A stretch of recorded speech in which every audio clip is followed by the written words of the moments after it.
2부 예배 오르신 여러분, 예수 그리스도의 사랑 때문에 여러분이 영원히 춤출 수 있기를 바랍니다. 해마다 이맘때 3월이면은 고향의 봄이 생각납니다. 노란 개나리 꽃이 피고 시냇가에는 버들가지 우미 돋고 들판에는 새싹이 파랗게 돋아나고 아지랑이 피어나는 내 고향.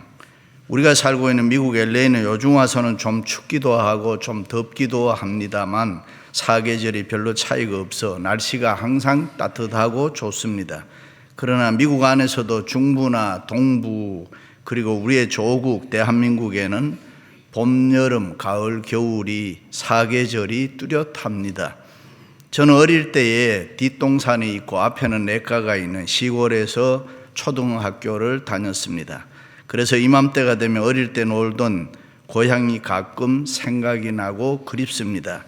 우리 교우들 중에도 미국에 오신 지 반평생, 반세기, 50여 년이 지난 분들이 많이 있는데 가끔 고향이 생각나고 그리울 것입니다. 그래서 오늘은 고향의 봄 노래 한번 부르고 설교 듣도록 하겠습니다.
여러분 그렇게 어떻게 노래를 잘 불러요?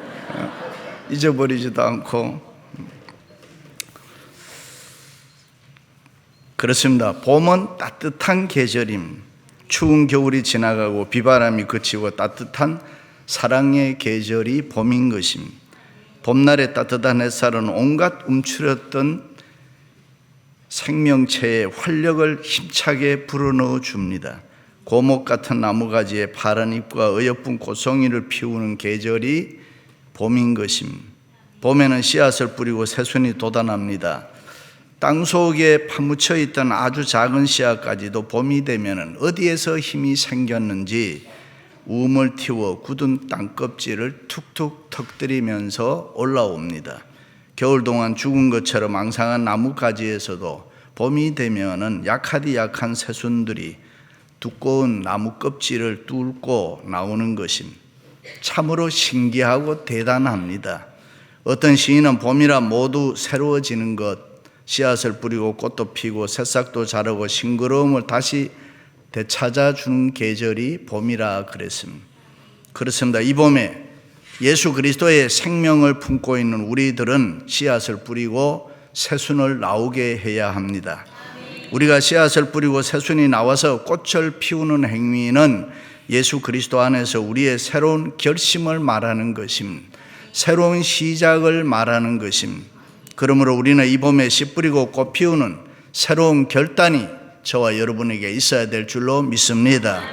할렐루야. 이스라엘 백성들이 고달픈 광야 40년 생활을 청산하고 이제 하나님께서 주시는 젖과 꿀이 흐르는 땅 가나안으로 들어갈 준비를 마지막 갖추고 있었습니다. 그때 그들에게 한 가지 결정해야 될 중요한 문제가 있었습니다. 그것은 다름이 아니라 이스라엘 12지파 중에서 한 지파를 선택해서 제사장을 뽑아서 이스라엘의 종교적 지도자가 되게 하는 일입니다. 다시 말해서 제사장 가문이 되게 하는 일입니다. 12지파 모두 다, 모든 사람들이 다 모세의 후계자가 되기를 원했습니다. 모두 자기 지파 중에서 제사장이 선출되기를 원했습니다. 왜냐하면 그 당시 제사장은 권한이 막강했습니다. 현대판으로 얘기하면 행정, 입법, 사법, 3권을 다 움켜쥐고 있는 권력입니다. 그 당시에는 신정정치가 이루어졌던 시대이기 때문에 제사장은 백성을 위해서 제사를 드렸습니다. 또 하나님의 말씀을 전하는 동시에 백성들을 통치했습니다. 그리고 백성을 재판하는 권한을 가지고 있었습니다. 그러므로 모세는 이 엄청난 권리를 행사하는 이 제사장을 어느 지파에서 뽑을까 고민하면서 이 문제를 가지고 하나님 앞에 기도를 했습니다. 그때 하나님께서 모세에게 한 방법을 가르쳐 주었습니다. 12지파 중에서 대표자를 뽑아 그들이 가지고 있는 지팡이에 각 지파 대표자들의 이름을 적게 했습니다. 그리고 그 12지팡이를 모아서 하루 동안 제단 법궤 앞에 두게 했습니다. 그런데 다음날 아침에 12지파 지팡이 중에서 레위 지파인 아론의 지팡이에만 이상한 현상이 나타났습니다. 아론의 지팡이에 움이 돋고 수운이 나고 꽃이 피어서 살구 열매가 맺었더라. 봄의 역사가 일어난 것입니다. 결국 이 기이한 현상을 보고 모세는 그가 속한 이 지팡이의 소유자인 레위 지파 아론을 택해서 하나님의 제사장 지파를 되게 했습니다. 다시 말해서 봄의 날씨가 깃든 그 지파를 이스라엘의 지도자 지파가 되게 했습니다. 앞으로 이스라엘에게 구원과 축복을 주는 제사장 지파가 되게 했습니다. 그렇습니다. 예수 그리스도를 믿는 우리들 마음속에도 요 아론의 지팡이처럼 새순을 움돋게 하고 꽃을 피울 수 있어야 합니다. 하나님의 능력과 은혜와 축복은 씨를 뿌리고 꽃을 피우는 자에게 돌아가는 것입니다. 그래서 봄은 우리로 하여금 새로운 시작을 하도록 요구하고 있습니다. 봄은 새로운 결단을 하도록 우리를 재촉합니다. 정신 차리라는 것입니다. 영적으로 깨어나라는 것입니다. 봄 날씨처럼 우리의 마음에 신비로운 변화가 일어나라는 것입니다. 봄 날씨처럼 그리스도의 생명을 움트게 하고 꽃을 피워야 된다는 것입니다. 믿습니까? 이런 말이 있습니다. 꽁을 못 잡아도 매는 매다. 그러나 여러분, 매는 꽁을 잡아야 매라고 할 수 있습니다. 예수 그리스도를 믿는 우리는 성도다워야 합니다. 그리스도인다워야 합니다. 세상 사람과는 분명히 달라야 합니다. 교회만 다니는 종교 매너리즘에 빠진 형식적인 성도가 되면 안 되는 것입니다. 생명이 없는 무능력한 교회가 돼서도 안 되는 것입니다. 우리가 고목이 되거나 묵은 땅이 되면 절대로 안 되는 것입니다. 그러므로 우리는 우리에게 봄의 역사가 일어나도록 이 교회 생활, 신앙 생활을 새롭게 열심히 해야 되는 것입니다. 이 봄에 무엇이든지 열심히 씨앗을 품고 씨앗을 심고 꽃을 피워야 하는 것입니다. 그렇게 하기 위해서는 긴 잠에서 깨어나야 합니다. 지난 몇 년 동안 코비드-19 때문에 너무나 혼란스럽고 신앙생활에 엄청난 손해를 봤습니다. 그러는 동안에 내 신앙이 게으르고 나태하고 잠자고 있지는 않았습니까? 이제는 봄의 계절이 찾아왔습니다. 우리는 다시 열심히 씨를 뿌리고 꽃을 피워야 합니다. 깨어 정신 차리고 주님을 섬겨야 하는 것입니다. 주님 주신 사명에 충성해야 합니다. 더욱 열심히 부지런히 살아야 합니다. 때로는 힘들고 어려워도 믿음을 가지고 적극적인 자세로 현실을 극복하고 씨를 뿌리고 꽃을 피워야 합니다. 믿습니까? 그렇게 살기 위해서는 첫째로 씨앗을 부지런히 심어야 합니다. 우리가 하는 신앙의 모든 행위는 하나의 씨앗인 것입니다. 성경에 보면 씨 뿌리는 비유가 많이 나옵니다. 씨앗이 땅에 떨어지면 새순이 나오게 되고 꽃이 피고 나중에 열매를 맺는다는 것입니다. 지극히 당연한 진리입니다. 오늘 겨자씨 비유를 비롯해서 씨 뿌리는 비유, 한 알의 밀알 비유 등은 모두가 다 우리의 영적 생활 원리를 가르쳐주는 비유들입니다. 그것은 하나같이 씨앗을 이 땅에 심어 놓으면 때가 되면 꽃이 피고 열매를 맺는다는 것입니다. 세계 제2차 대전 때 영국 런던에는 하루에도 수천 대의 독일 폭격기가 날아와서 런던을 폭격했습니다. 그런데 전쟁이 끝나고 났는데 런던 시가지에는 이상한 꽃들이 피기 시작했습니다. 그 꽃들은 원래 영국에는 없는 꽃들이었습니다.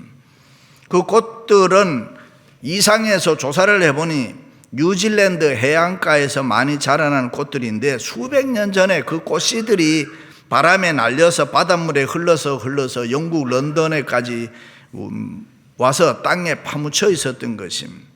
그러다가 폭격을 당할 때 땅이 뒤집히면서 꽃이 피어나게 된 것입니다. 그것이 이상하고 신기한 것이 아니라 심겨진 씨앗은 언제든지 싹이 트고 꽃을 피우고 열매를 맺게 된다는 것입니다. 그러므로 우리 인생도 우리 교회 생활도 마찬가지입니다. 지금까지 우리 모두는 인생을 살아오면서 주님을 위해서, 교회를 위해서, 그리고 가족과 이웃을 위해서 나름대로 열심히 살았습니다. 사랑의 씨앗을 심고 위로의 씨앗을 심고 믿음의 씨앗을 열심히 심었습니다. 특별히 우리 조상들은 주님을 위해서, 교회를 위해서 힘든 가운데서 물질의 씨앗, 헌신의 씨앗, 충성의 씨앗을 열심히 심었습니다. 여러 가지 신앙의 씨앗들을 수많이 심었던 것입니다. 그래서 우리가 오늘 또 잘 되고 복받은 줄로 믿습니다. 그것을 알기 때문에 우리는 지금도 우리와 우리의 후손들을 위해서 열심히 신앙과 믿음의 씨앗들을 심고 있는 것입니다. 그것은 반드시 때가 되면 꽃이 피고 열매 맺을 것을 믿고 확신하기 때문에 그렇습니다. 일찍이 하나님께서 나는 목마른 자들에게 물을 주며 마른 땅에 시내가 흐르게 하며 나의 영을 내 자손에게 나의 복을 내 후손에게 내리리니 시냇가에 버들같이 될 것이라. 그래서 우리는 다음 세대 2세 3세를 위해서 열심히 신앙의 씨앗을 심고 꽃을 피워야 되는 것입니다. 여러 가지 불완전한 여건 가운데서도 꽃 피고 열매 맺는 성공에 대한 믿음의 확신을 가지고 있기 때문에 열심히 우리는 씨를 뿌리는 것입니다. 우리 믿는 성도들의 모든 신앙의 행위는 모두가 다 위대한 하나님의 축복을 전제하고 있는 것입니다. 세상 사람들은 이해하지 못합니다. 그들이 무시하고 시시하게 생각하고 작은 일이라도 참으로 우리가 믿음을 가지고 씨를 뿌리고 꽃을 피우면서 열매를 맺는 축복의 삶이 우리는 있다는 것을 알고 있기 때문에 열심히 심는 것입니다.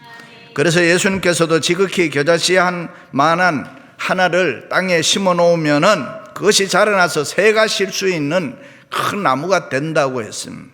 그러므로 우리는 부지런히 씨앗을 심고 정성을 다해서 가꾸기만 하면은 반드시 때가 되면은 100배, 60배, 30배의 꽃이 피고 열매를 맺을 줄로 믿습니다.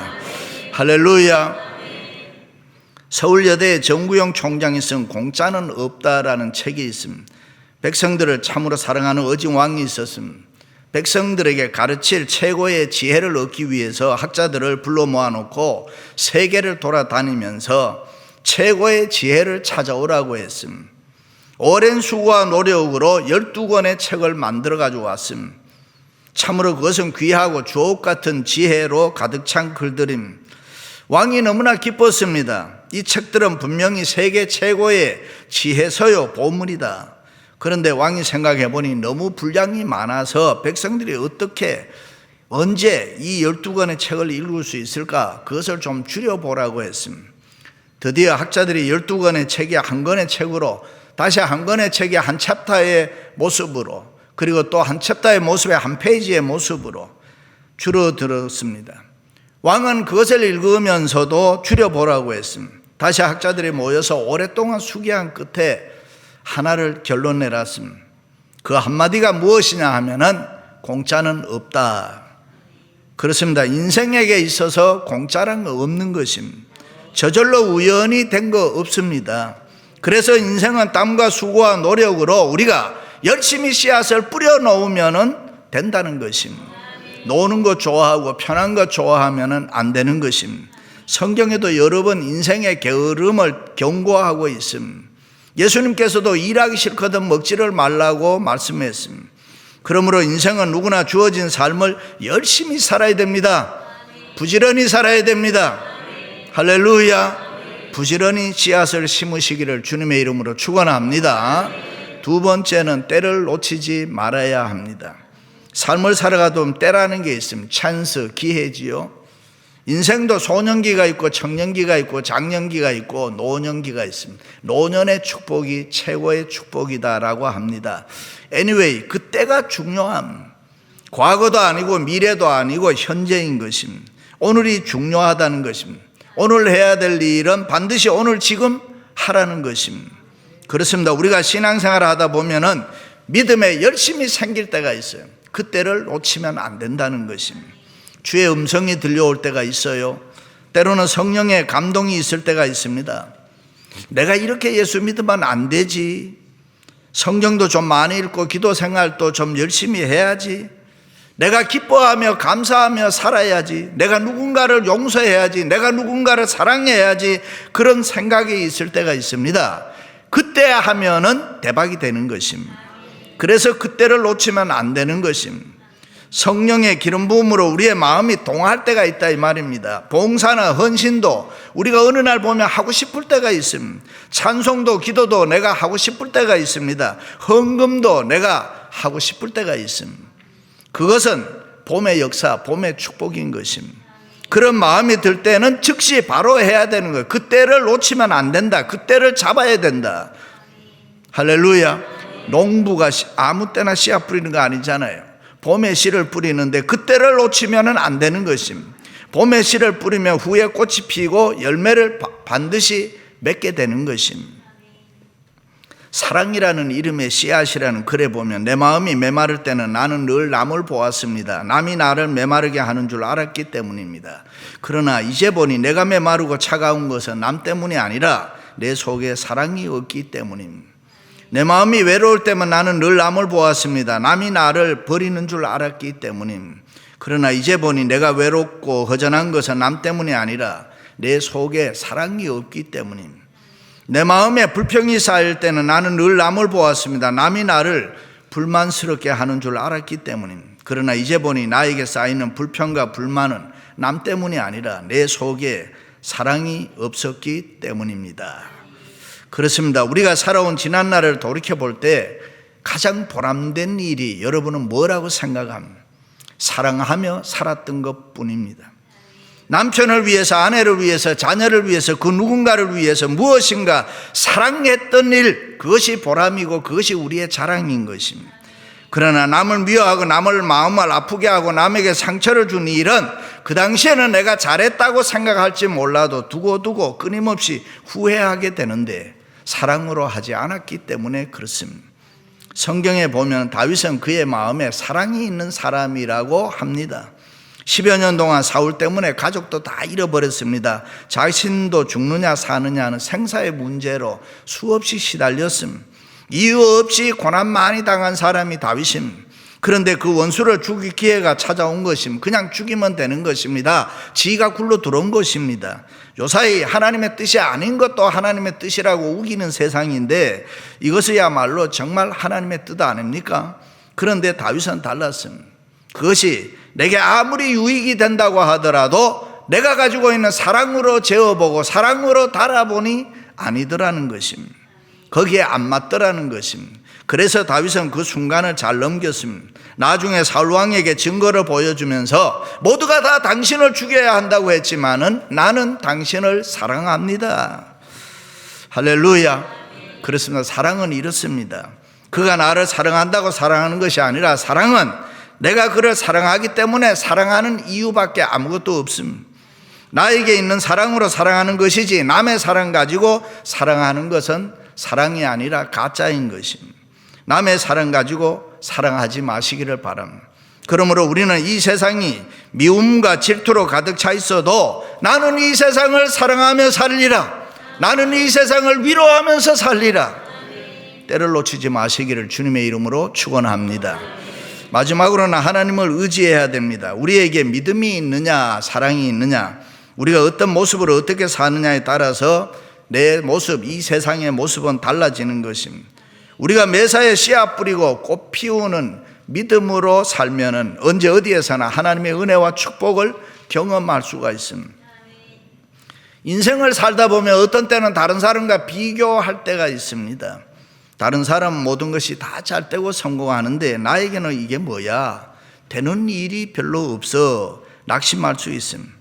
처음 미국에 올 때에 우리에게 주신 꿈, 비전 벌써 다 이룬 사람도 있습니다. 그러나 아직도 못 이룬 사람도 많습니다.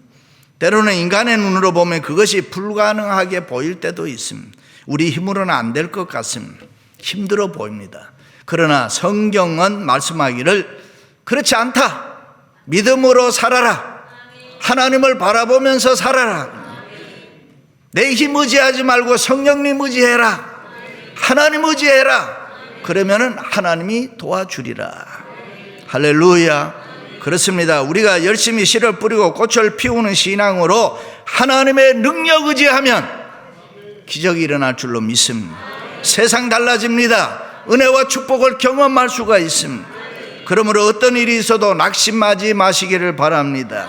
끝까지 하나님 편에 서서 하나님 의지하면은 열심히 살면은 우리가 때가 되면 은혜와 축복을 받을 수가 있습니다. 그러므로 고난 중에 있어도 더욱 하나님 찾으시고 하나님 바라보며 끝까지 하나님의 능력 의지하면서 살아가시기를 바랍니다. 그래서 야고보 사도는 너희 중에 고난당하는 자가 있느냐 그는 기도할 것이요 즐거워하는 자가 있느냐 그냥 찬송할지니라. 그래요. 더욱 하나님 의지하고 믿음으로 씨를 뿌리고 꽃을 피우면서 열심히 살아가라는 것입니다. 때로는 인간적으로 보면 실패한 것처럼 보여도 그것은 절대로 실패가 아니다. 왜냐하면 하나님 앞에서 사는 사람은 실패란 없습니다. 하나님 안에서 실패란 우리의 사고방식을 다시 한번 바꾸어서 너 새롭게 한번 도전해봐라. 하나님 안에서 실패란 성공을 위해서 대가를 지불하고 때가 올 때까지 기다리라. 하나님 안에서 실패란 하나님이 기도에 응답하지 않는 것이 아니고 하나님이 더 좋은 아이디어로 너를 인도하기 위해서 그런 것이다. 할렐루야. 그렇습니다. 우리에게 그 어떤 어려움이 있어도 하나님은 우리를 통해서 씨를 뿌리고 꽃을 피우고 열매 맺기를 원하시는 줄로 믿습니다. 할렐루야. 지난날 우리들이 이민생활하면서 얼마나 많은 눈물 흘리셨습니까? 시간을 쪼개가며 투잡, 세잡, 뼈가 무너지도록 열심히 일하지 않았습니까? 덜 먹고 안 쓰면서 자녀들을 위해서 최선을 다하지 않았습니까? 나름대로 이 모양 저 모양으로 열심히 살아오지 않았습니까? 그러나 아직도 열매가 눈앞에 크게 안 보인다고 해도 속상해하지 마시기를 바랍니다. 반드시 열매를 맺게 될 줄로 믿습니다. 그러므로 우리는 믿음을 가지고 하나님 의지해야 되는, 예수 그리스도의 생명이 있는 우리들은 어떤 일이 있어도 낙심하지 말고 하나님 의지하고 씨앗 뿌리고 꽃 피우고 열매 맺어야 될 줄로 믿습니다. 할렐루야. 사랑하는 성도 여러분, 봄입니다. 다시 한번 열심히 씨 뿌리고 아름다운 꽃을 피우고 열매를 맺을 수 있기를 주님의 이름으로 축원합니다.